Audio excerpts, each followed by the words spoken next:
Hey everybody, I'm Sean Bibby, and I'm the outreach coordinator with Whole Earth Provision Company. I'm usually this time of the year at an Earth Day event here in Texas, but this year we're taking a look back instead at the past 50 years of Earth Day and the past 50 years of Whole Earth.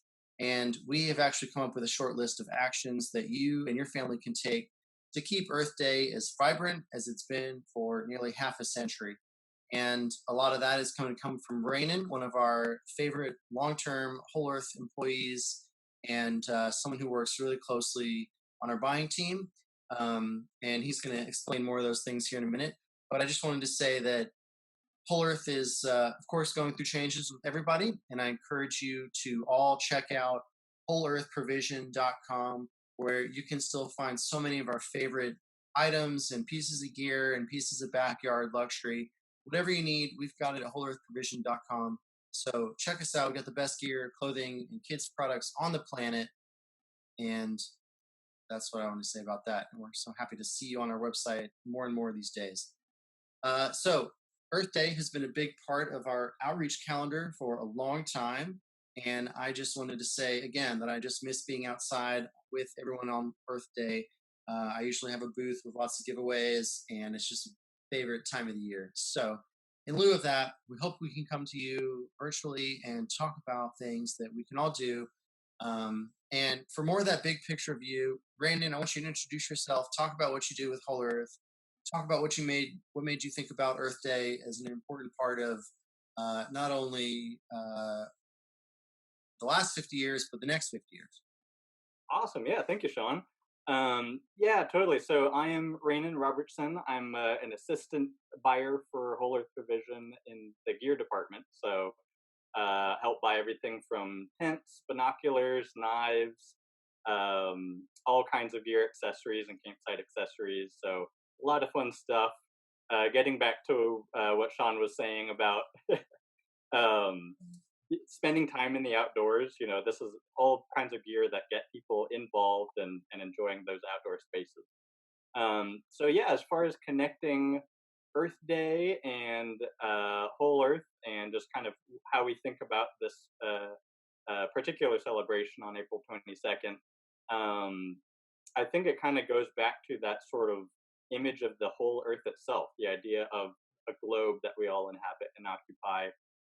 And touching on what you were describing about using this sort of digital interface to interact with people in a way to connect that we haven't really had before, we're sort of seeing this home that we all live in and occupy at sort of a closer level than we have before.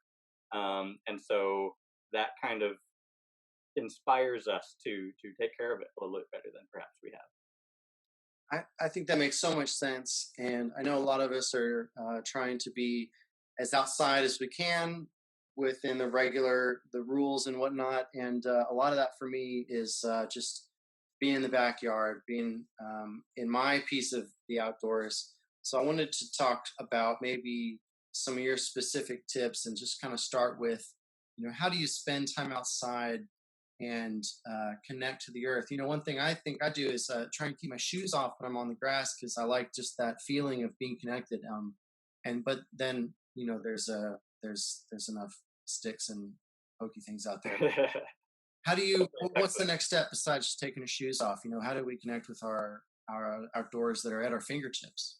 Yeah, that's awesome. I love that example. And I think, as basic as it sounds, I think having that direct sensory experience with the outdoors goes a long way.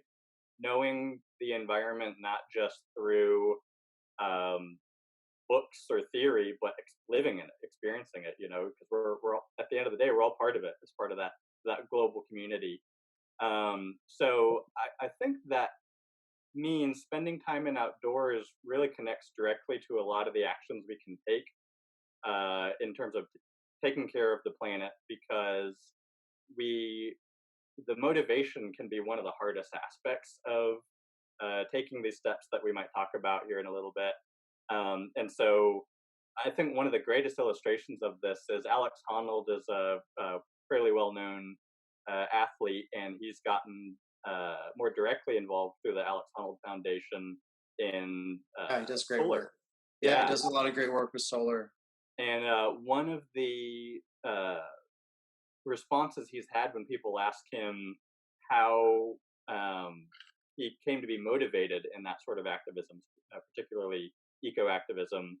He said, honestly, it was just through spending time in Yosemite, spending time in these beautiful places that exist around the world, and that appreciation becomes genuine, right? It's not forced. You don't have to try to make yourself care about this thing we call Earth. When you live outside and go to these places and you have a lot of fun and enjoy that time outdoors, that directly relates to an incentive towards better custodianship over the earth. Yeah, that enjoyment that kind of fosters exactly what you're saying. Custodianship, I love that as a way, and you can do that even when you're in your backyard or just walking around the block. I feel like if that's Yeah, like perfect. that. Um, so I wanted to talk a little bit about the blog that you wrote. We're going to put it on the Whole Earth website. Some awesome content there. And honestly, we should just say we're gonna do a little bit of a touch and go on some of these great topics that you have. But there's more on the blog, wholeearthprovision.com. We're going to send everybody there with a link, and we want to make sure that everybody gets to all of the great tips and pieces of advice that you've compiled. And really, there's a lot there. But one of them that I think was my kind of most piqued my interest the most was talking about mirrors and talking about natural light. And just the other day, I saw somebody on my blog who had a man coming to install natural sun. What do you call them? Like sunlights in their roof. And I thought, whoa, that's a great idea.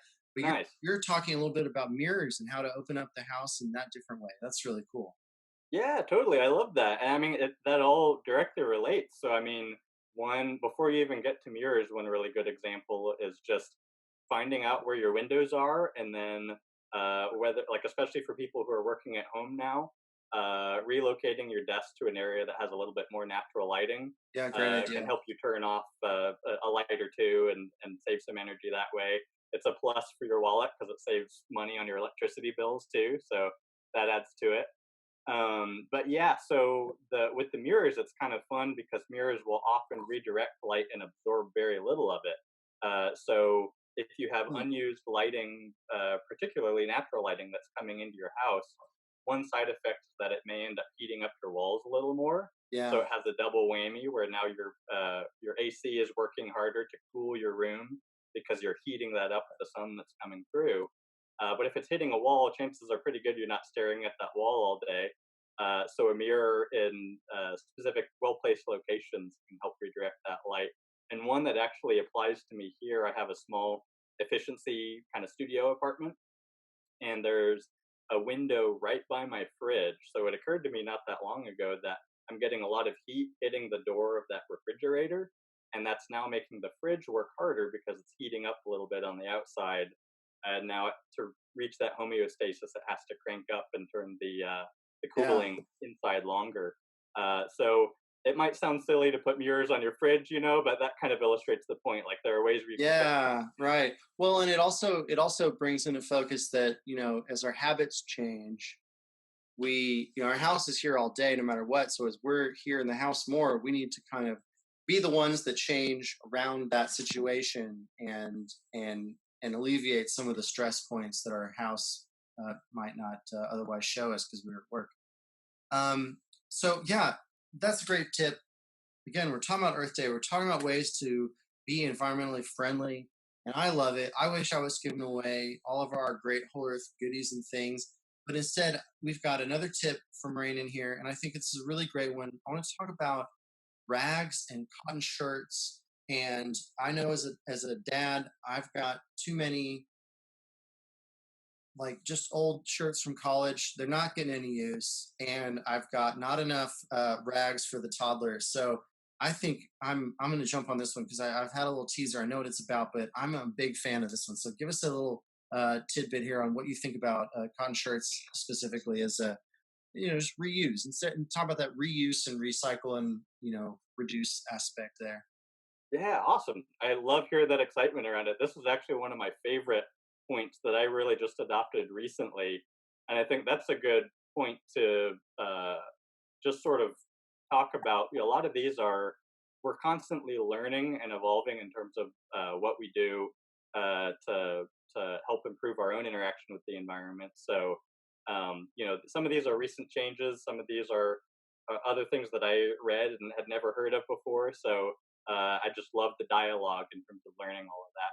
But Yeah. yeah, when it comes to reusing rags, you know, personally, I had a bag sitting under my bed of like old clothes that I'd been meaning to take to Goodwill for a while, and I was able, through reading about this, I was able to go through that old bag, find all of the cotton, 100% cotton shirts in that bag, cut those up so I can repurpose them. What size did you cut them up to? Yes. What's So the I size? usually do rectangles. So what I've done on a few of my shirts is, I don't know if you can see that, but like maybe that long or so by that wide. Yeah. And you can get about 8 of those from a single shirt. So a lot more than you might think of. They don't have to be Yeah. perfect rectangles. They're probably not going to be when you get around the sleeves and things like Well, they're that. certainly not perfect rectangulars when they're on the landfill. They're not. Yeah, that's a great point. It sounds better than nothing. I love it. Just wearing them thin. I love it. It's perfect. Yeah.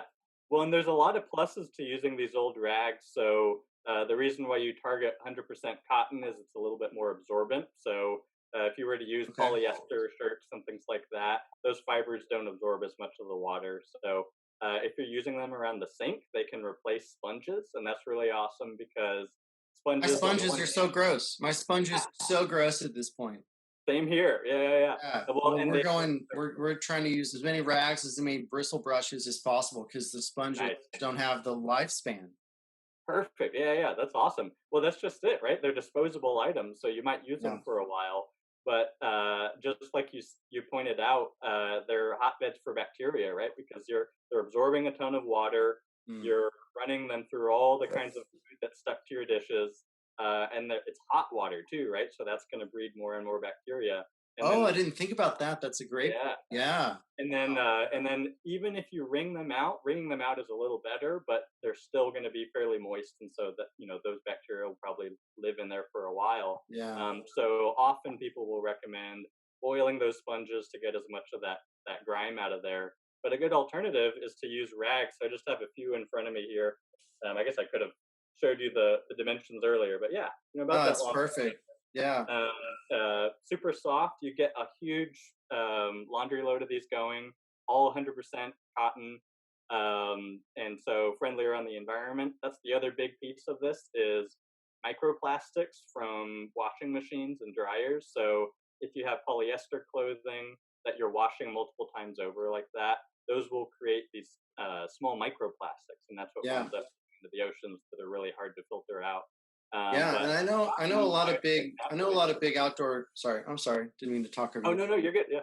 But I know a lot of our big outdoor brands are thinking about those microplastics. Patagonia comes to mind, especially. Yeah, I like the work that they've been doing about addressing what's happened in the past and what's happening in the future. And to me, that really is poignant on the 50th anniversary of Earth Day because we really do have to, at this point, start looking to the future even harder than we ever have.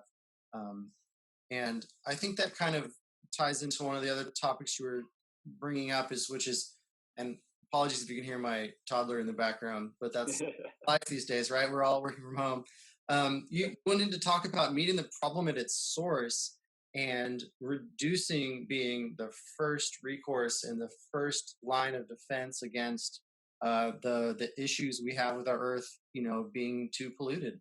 And I think that that was one of the most poignant things that I think I kind of wanted you to leave us with tonight is just how do we meet that problem at its core? How do we buy quality products? How do we find reduction as a palatable way of life after living in such a consumer based lifestyle for so long? What do you think about that?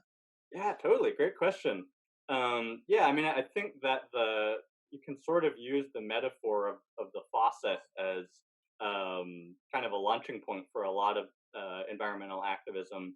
And so the idea being you can work on things downstream. You can catch that water from the faucet if it's coming. You're getting too much water coming from your shower head or your bathroom faucet. and repurpose that towards other uses, like flushing your toilet, for instance. You don't have to use fresh water for your toilet every time. So that would be an example of reusing, right? Reusing that water that's Yeah. coming out that you don't need as much. But before that step, a lot of times Right. people forget that there's this reduce component, right? So how do we mitigate the amount of water that's coming out of the faucet that we don't need in the first place?